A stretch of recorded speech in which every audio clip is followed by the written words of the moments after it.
Hello world, it's 30th of August 2014, it's about 11 o'clock in the morning. If I sound tired or knackered, it's because I am about 77,000 words into this book on Pluto. I will have it finished in the next 2 or 3 days, then it's the editing, and then it's going to be going to the printers. So hopefully I will have some hardback copies of this available within a month or so, and I'll be putting out some information about it. I'm going to give you one more taster from it. Maybe I'll do another one, I don't know. But at the moment, let's give you a taster because I'm so deep in this, I can't get away from it. Let me quote you on what I've written on Pluto in Scorpio, 1984-1996. During the 1960s and 1970s, the few contemporary astrological textbooks that existed were relatively dry, very orthodox, and the interpretations of the influences of Pluto were still settling and consolidating. Nevertheless, astrologers around the world had basically agreed by the end of the 1970s on the rulership of Scorpio by Pluto, at least to a shared degree with Mars, if not totally on its own. And the imminent transit of Pluto through Scorpio was occupying the minds of the astrological community at the time in a way that was quite cautious, even scared. To quote the astrologer's handbook of the time, it was the time of transform or die. The 12-year period of Pluto and Scorpio covered 3 other significant transits. This began with a conjunction of Mars, Saturn and Uranus passing into Capricorn in February 1988. Was immediately followed by the conjunction of Saturn with Neptune in Capricorn in 1989. And was at a peak with the Uranus-Neptune conjunction again in Capricorn in 93 and 94. Immediately prior to Pluto's movement into Scorpio in November 83, the world was a very different place to what it is now.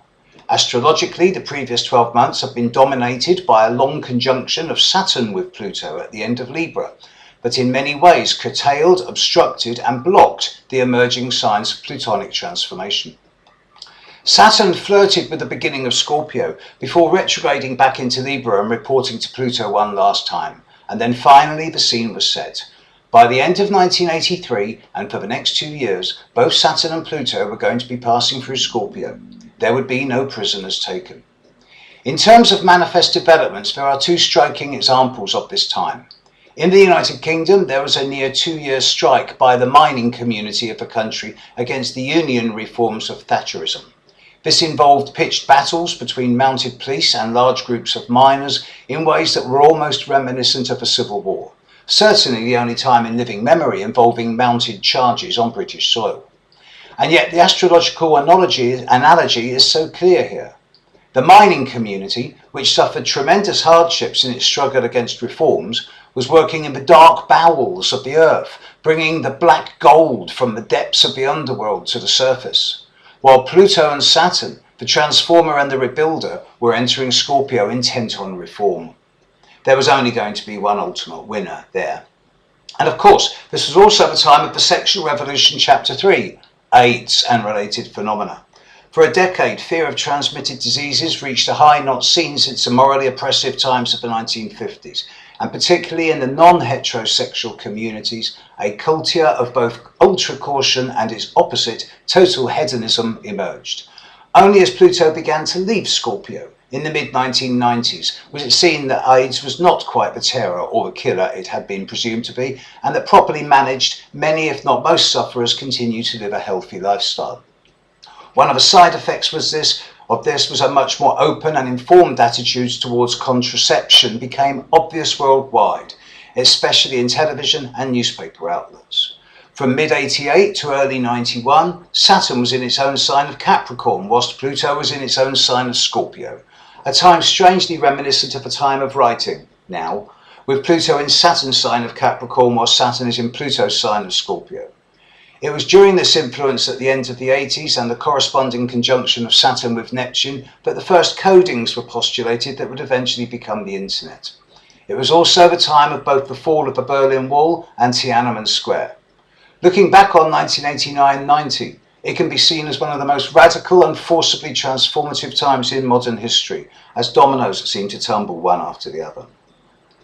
Politically, Pluto's passage through Scorpio heralded changes that would have been inconceivable even a decade previously. Up until the early 80s, those people born since the end of the Second Global War had constantly lived in what became known as the Cold War, with the knowledge that, at least in Europe, the bomb could drop at any moment. But it was as Pluto began to establish itself in Scorpio that this suddenly changed, with the rise to dominance of Mikhail Gorbachev in the Soviet Union.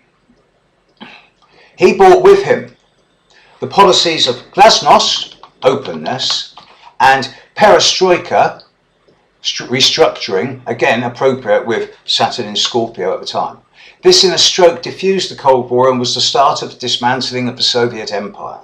Within 5 years of Gorbachev's rise to power, countries annexed by the Soviets in the late 1940s had reclaimed their autonomy in a rising tide of rebellion and nationalism, and by the time that Pluto left Scorpio for the final time in November 95, the Cold War and the accompanying potential threat of nuclear annihilation had almost completely disappeared.